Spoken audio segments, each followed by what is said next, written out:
Hi, Taibiao, are you ready?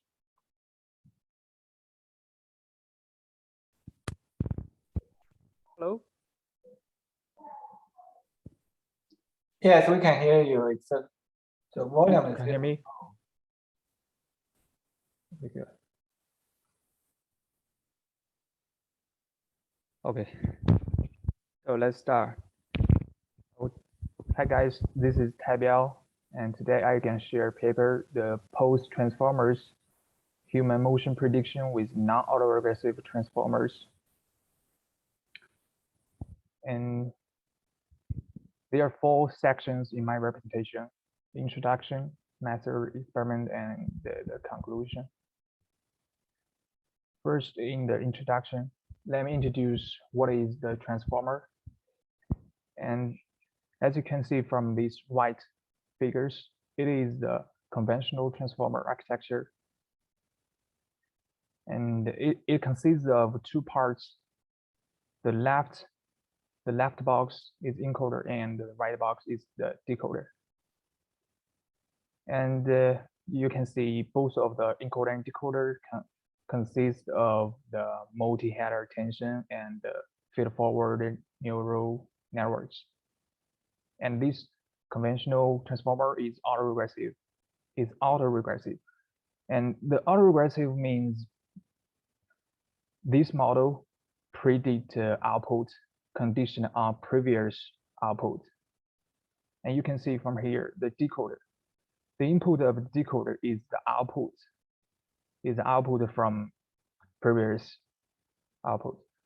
And about this multi-header self-attention, the self-attention is attention mechanism, and you can see from here it has 3 elements.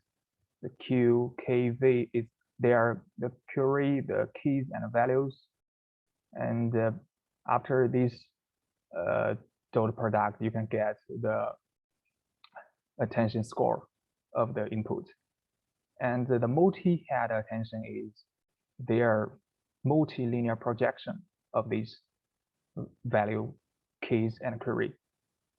And they concatenate this H times attention, dot product attention, get this multi-head attention.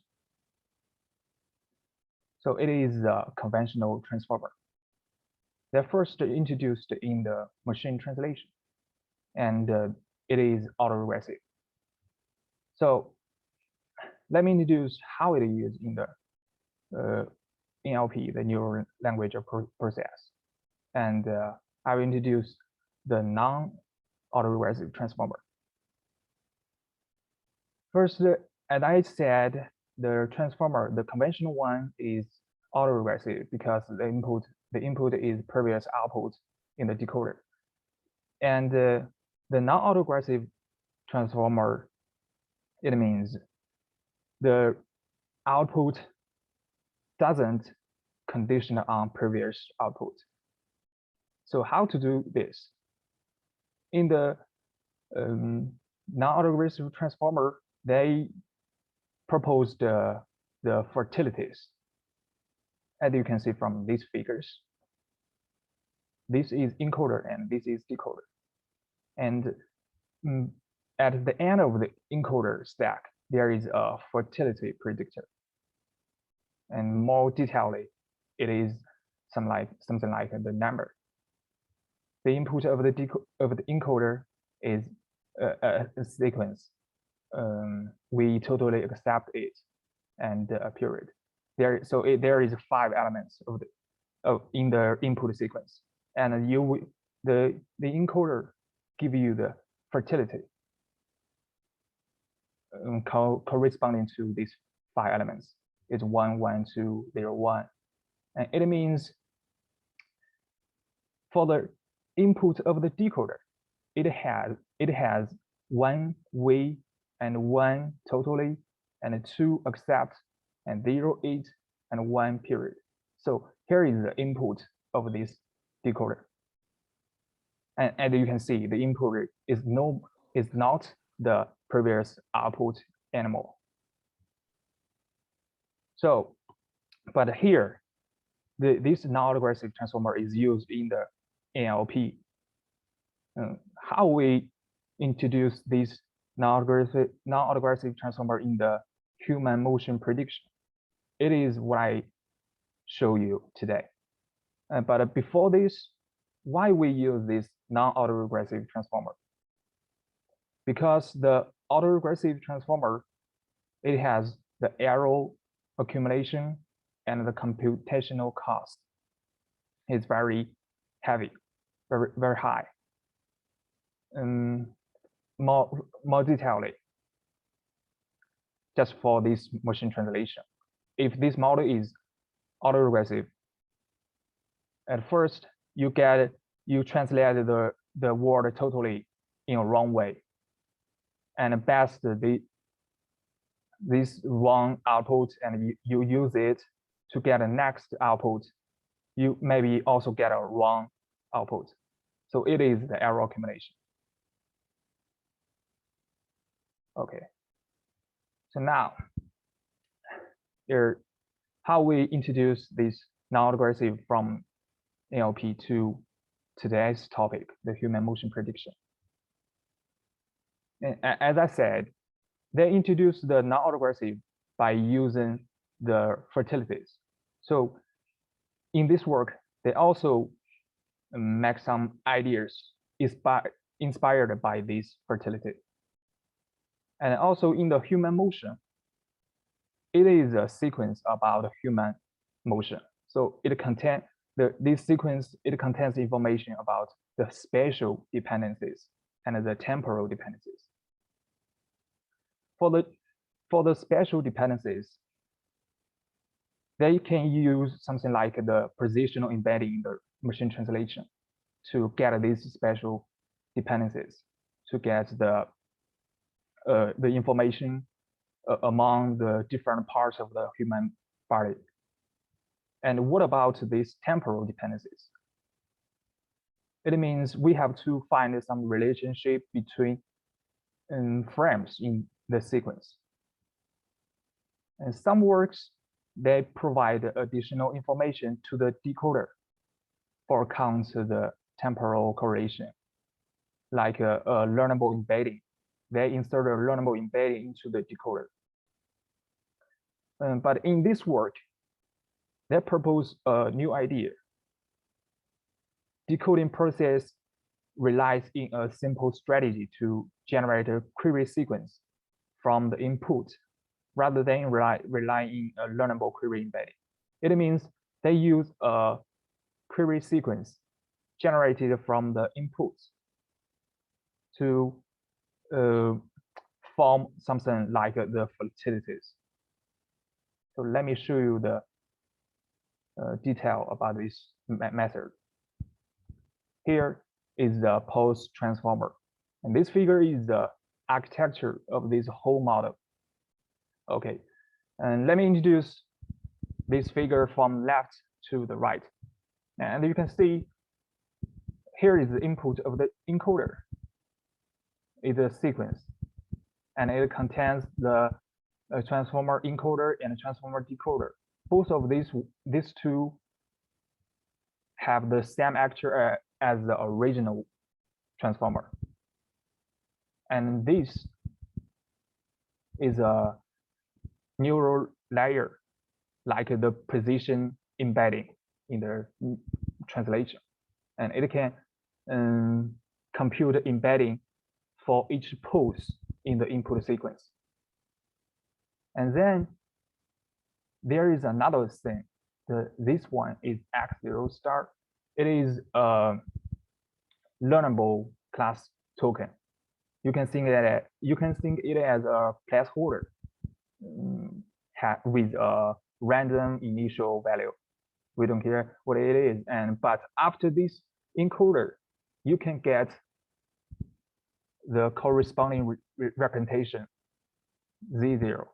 It can be used for the activity classification. And also you will get the representation of the embedding sequence. And then here is the decoder. as I said, in the machine translation, the decoder, the input of the decoder is a sequence based on the fertilities. And here they use another thing, the query sequence. They said this query sequence is generated from the input sequence. But here, in their experiment, they just copy the last frame of the input, the xt. It means every entry in this sequence is the last frame of the input sequence. And now they use this query sequence to do the non-autoregressive transformer to get this decoding representation, after the decoder layers. And now, but here, you only get the representation. We need the skeleton frames. And here is another new layers. The psi is like a decoding. And with these residual fashions, you can get the output. So that it is the architecture of this whole model. The idea different with the non-autoregressive transformer in the machine translation is they use this query sequence, something like the fertilities.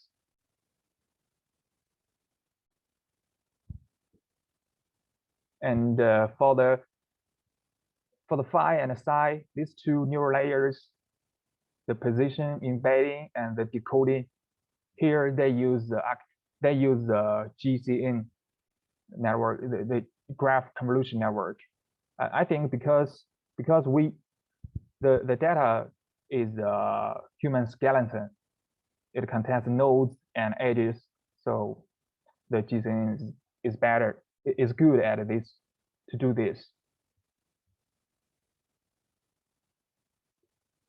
And for activity recognition, as I said, this X0 is a learnable token, is a learnable embedding. And after the encoding, after the encoder, you get this representation Z0, and you use this one to do the activity classification. And in this paper, they also said by combining with this class token, it may be good for the prediction. But I know the input of the decoder is only Z1 to ZT. They didn't use the Z0. So I'm a little confused about this one. And here is the training loss. Because they do two missions, the motion prediction and activity classification. So here is the loss function. The number is 1. So that's all idea about this paper. And now let me introduce the experiment. During this experiment, they show why this non-autoregressive transformer is better than the autoregressive transformer for the human motion prediction. And they also do some experiments to show the GCN is good for this mission. And in this table, for the first two rows, the first one is the autoregressive Bayesian, and the last is non-autoregressive. Both of them are the post transformer. And you can find the non-autoregressive one have a low error in both during the short term and the long term. And for the non-autoregressive with the GCN, they're also very good.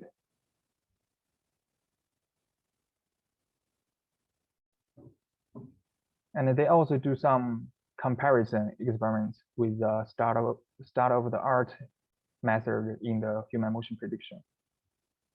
And in these 4 actions, working, eating, smoking, discussion, and you can find this proposed model is very good for a short term, for just 80 milliseconds prediction. They are the best one. But for a longer term prediction, like the 400 millisecond prediction, they are not the best method. So it is one of the drawback of this to this model. And let me show you the example just for these directions. The gray one is ground truth. The red one is a predicted result. And for short term, for example, the first 3 frames, the predicted result look very the same as the ground truth. But for longer term, like when we produce this last 4 frames, they look very different from the ground truth. So it is one of the drawback. And here is the attention weight visualization. And for this working, it is very clear. The inputs is row. The predictions is column. You can find in the top right. The attention is very clear between the first predicted result and the last inputs. But for discussion and eating, they may be not very clear, because discussion in this action, the human motion is not very clear to recognize, I think. And for these figures, this figure B, this gray is the ground truth. This gray is the inputs, and this blue sequence are the predicted frames. And you can see the weight between the last inputs and the first predicted, the weight are very heavy, as same as this attention visualization. So it is for the working action, just this first figure. So I think it makes sense. And also they do the motion predictions on the NTU dataset. The previous results are based on another dataset, the human 3.6 billion dataset. And here you can find the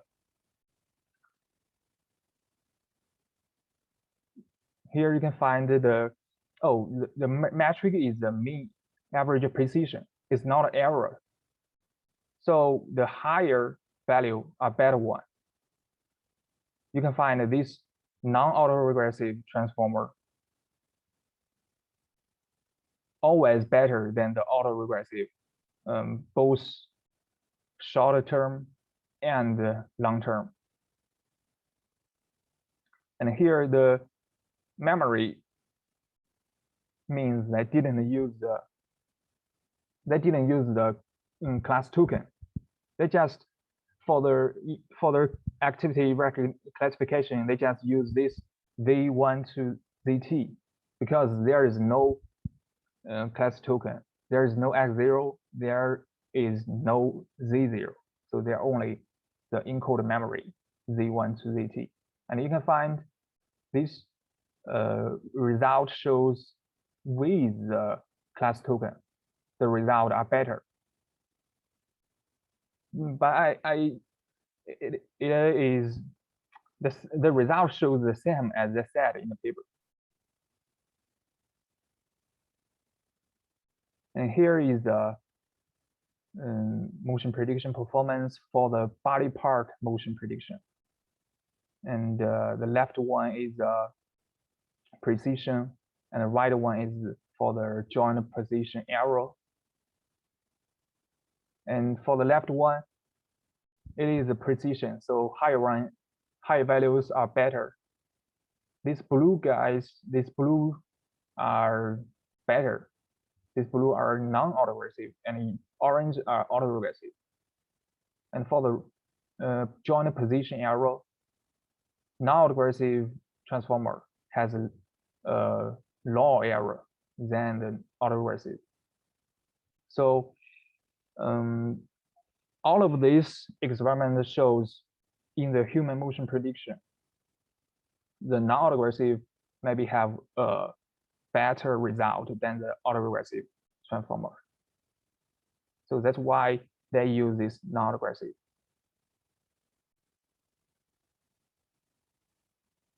So here is a conclusion. In this paper, they proposed to decode the prediction in parallel from a query sequence generated from the input. And the non-autoregressive transformer outputs its autoregressive version in long term. And it is less computational intensive. And this model also gives us competitive results. But the drawback is decoding relies in a single pose vector as a query sequence. There increased error at a long-term horizon. So I think maybe if we wanted to enhance this model, we can focus on this query sequence. So that's all.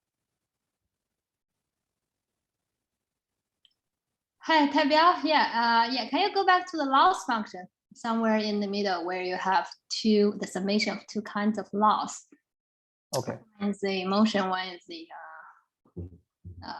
activity. Yeah, here. So what is the definition of a motion? I guess it's the difference between predicted frames and the ground truth frames, right?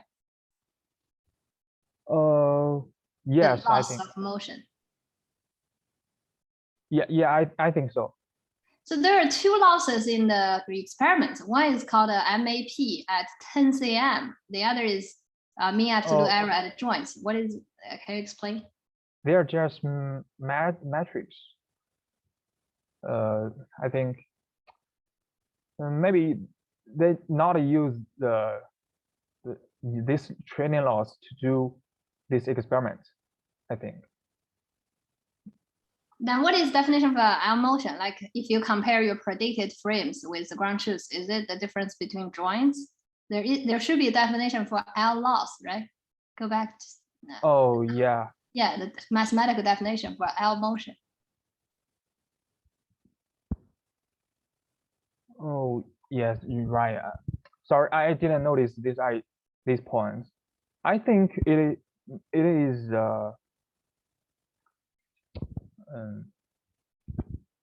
it must be the loss between the ground truth and the predicted, but I don't know what it is exactly. Right. I think it should be in the paper, but in my understanding, it could be, for example, because your frame is basically the coordinates of joints, right? Like a skeleton, you have 6 joints, so you have 3 by. It's a 3-dimensional, right? 3-dimensional pose, right? Or 2-dimensional. It's a 3. Okay, whatever. So 3 by 6 number, and then you have, if you predicted 10 frames, then each frame you can compare your coordinates with the ground truth. That is like, for example, mean absolute error between joints, right? And then you can compute the summation. That's what I guess from here.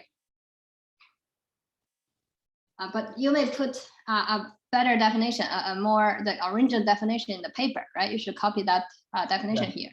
Yeah. I'm sorry, I forgot it. Okay, yeah. That's one loss. That's basically measure your prediction with the ground truth, and the other one is activity, which is easier. It's the classification loss, right? And so that's cross entropy. Yeah. Okay.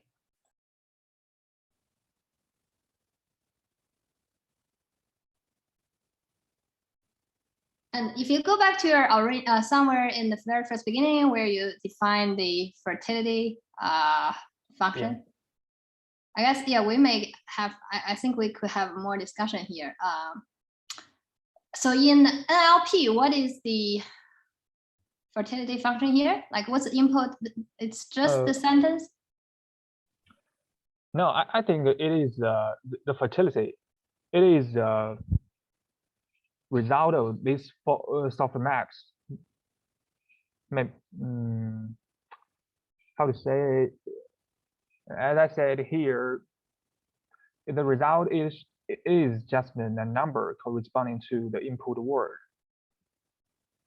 And then they use this fertility to generate this input of the decoder. So I think here, maybe there is no very mathematical function.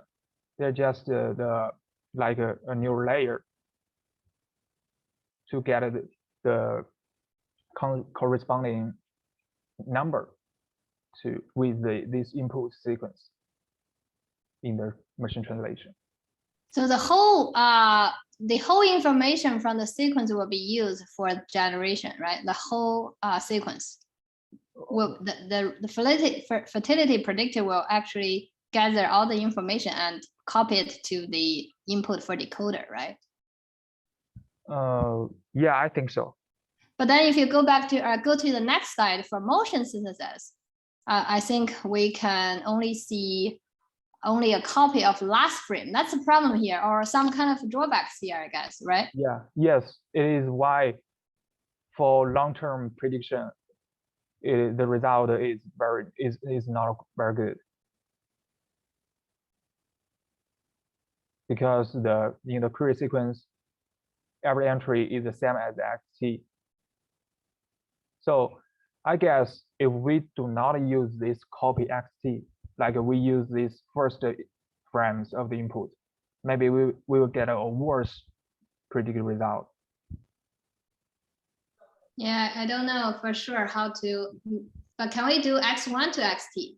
Like instead of a copy in T or some frames in the sequence, instead of only one last frame in the sequence.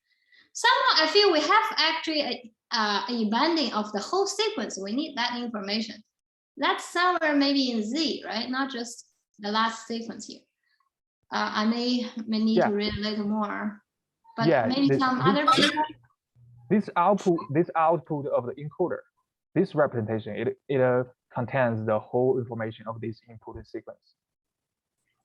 But this query sequence, it is only used for the parallel computation, used for the non-autoregressive. It means every entry in this sequence can generate one output. Okay, parallel. They are in parallel. Yeah. Okay. So the information of the input sequence is in here. The encoder output. Okay. Any other people have more questions? So Taibiao, I have one question. So what's the data formats for the two data sets? So they are the single spectral gram, or it's like just a figure or some other data? Oh, you mean why they use these two data sets? No, I mean, I want to know for the two data sets, what's the data format? It's just the image. Oh, these two, I'm not very familiar with the human 3.6 million data set. I think you actually, Taibiao, I think you know some of the data. I know. I know the NTU RGB. I'm very familiar with this one. It contains many things. It contains the skeleton file. In the skeleton file, every file, it contains a video. You can visualize it as a video. It contains the nodes, 3D locations. So and also so this like the image is captured by the camera. Yeah. Okay. Actually, I think maybe it's even simpler data format. You can think that instead of a video, it's a frame of only skeleton coordinates. For example, person is divided into like 6 or 9 joints, and each joint is a 3D coordinate. So you have a simpler information run than the image and then pixel. You have only maybe it's a more simpler one. But it's I numbers. remember you have one slide, it have some figure, it looks like the signal spectrogram. You have one figure, one slide, it shows the walking, the discussing. You can go to that slide. Yeah, this one. This one is no, the previous one. Okay. Yeah, so this 4 figure are the original data from the dataset. No. This is not the data set. This is attention visualization. Yeah, it is just visualization in this experiment. Okay. So this figure, let me explain a little bit. This figure, for example, if you're looking at a walking, this one figure, it's a matrix. The rows indicates the number of frames in the predicted frames, like in the next 30 seconds or 20 seconds. The columns are the previous frames. It's from frame 0 to frame, say, 50. So each entry indicates the relation between the input, the previous frame, and the future frames. Yes, right. Okay, I see. So you see the top right corner is very bright. It's yellow. That means the previous frame, like for example 50, is very correlated with the future, first ever future from 1, 0 to 5, something like that. Okay, I see. But so if it's like just the image captured by the camera, so I think so now like a lot of things like the Xbox, I think they already can do good job for capture this human activity. So why we need to like develop the new solution? So we want to develop a new solution to improve this. Can you say that again? Can you say that again? What is the method you talk about? No, have you ever played with the Xbox or PS4? So I think I see. they can capture a lot of human activity pattern, and also it's very accurate. So why we still need to get better the solution? We want to improve to get the better solution. I think the application scenario of this solution probably eventually, so they want to deploy to this like Xbox or PS4. Yeah, and as you said, the Xbox is very good at capturing the human activity. It is only used for capturing human motion. But what we do is human motion prediction. It is prediction, not just capture the activity. I think that the Xbox cannot like label what you are doing. The Xbox can capture what like the motion, right? Like you wave your hand, but it doesn't know what the meaning behind when you waving your hands. But what's the purpose of capture this label, this meaning? I think this is definitely a good question. I think Xbox can do something, not just motion capture, okay, or some other related similar applications. They can also do activity recognition, like for example, waving hand or jumping. But I'm not sure if some of them focus on like motion synthesis, like predicting future frames. I guess, okay, I just describe some of my thoughts. The motion prediction may be important for 2 reasons. One, it can predict some unknown poses, right? If we have only limited data, like for example, only collected from a few sample or few populations, we don't cover enough activities of various situations. So motion synthesis later can generate a little bit more diversified images. On the other hand, maybe, okay, if we contain both the motion synthesis with activity recognition, it can also, okay, the loss function, both of the loss function can help to improve the activity prediction or classification. That's only my thought, but maybe Hao, you have some other? But I still cannot so figure out. So I think so. How do they like justify this? So why this? For example, so why is it important to do research in this direction? So what's the? I know that's for the prediction of this human activity is important, but why is it important? What's the real world application? So what's the scenario that we can use this solution? Okay, one application could be data augmentation. Okay, for example, The data augmentation, I think that's the different direction. It will refer to, you have mentioned the first point, if we have limited training data. yeah. So data augmentation can help you to generate more training data. But Yeah, it's but- also it's still did not get But here, if you don't train a good model to predict, for example, right now, basically you have ground truth and you want to predict the frames as close as to the ground truth. So this is basically the first step to train an encoder decoder. And then later you can only play with a decoder to generate different varieties that are different from the ground truth. But you need first to get a good trainer, right? So Okay. for now, you only predict what you have, but later, if you already, based on the ground truth, you can learn all the parameters very well, and later you can say, now instead of walking eating discussion, we can do jumping, for example, or something else a little bit different from the input. Okay. So Yeah, that's this is a good way to do the data augmentation.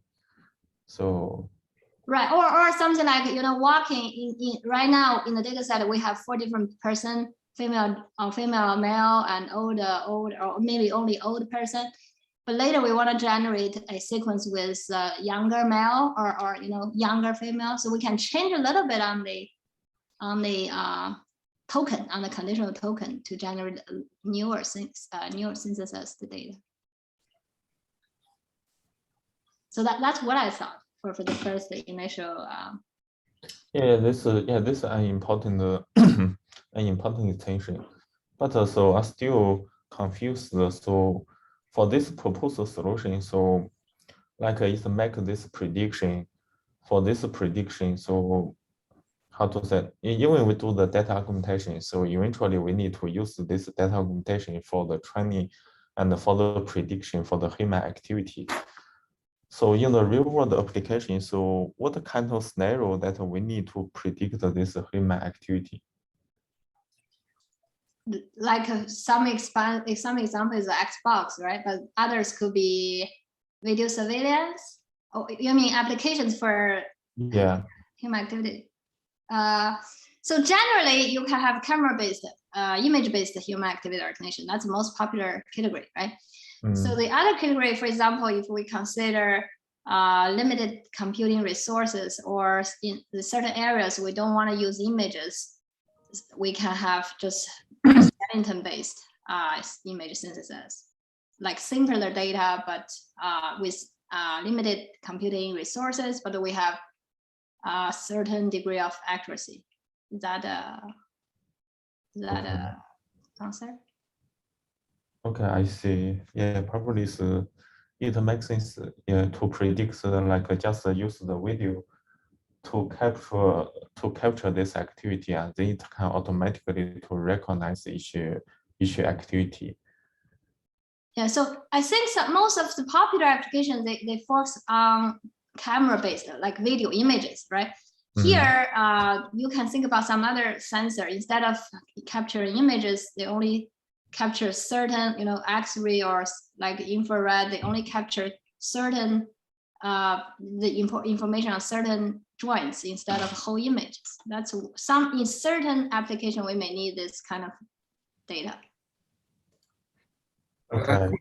One possible application I can think of is, for example, for the elderly people, if you're falling down, it will be emergency issue, right? So, like I mentioned, like Dr. Sun mentioned, so if you cannot place a camera because of privacy issue or whatever, can you use a sensor, and predict the guy is gonna falling, then call the emergency or something. I know that actually as a accelerometer and a gyroscope, they can do perfect job for that, but still, we can have some more way to probably give better prediction. Yeah. Yeah, I think for this fault detection, I think it's very important. Yeah, I think like the iPhone, I remember so the latest version already included this detection.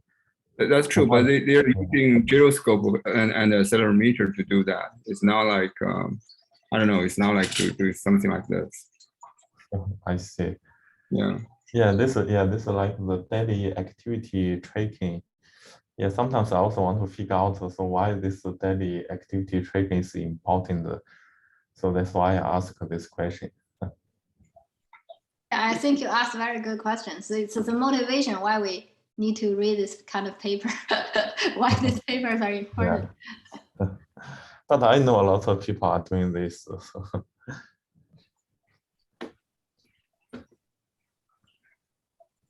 Okay, any other question? I think Taibiao need to do a little more job in kind of reading some of details, putting some formulas in the slides. Yeah. 1 or 2 more slides. Other than that, I think it's okay. Okay, any other? If no question? Okay, maybe we can just end the discussion, Taibiao? Okay. Yeah. Okay. Okay. Bye, guys. Okay, thank you very much. Thank you. Thank you. Thank you, Taibiao. Okay.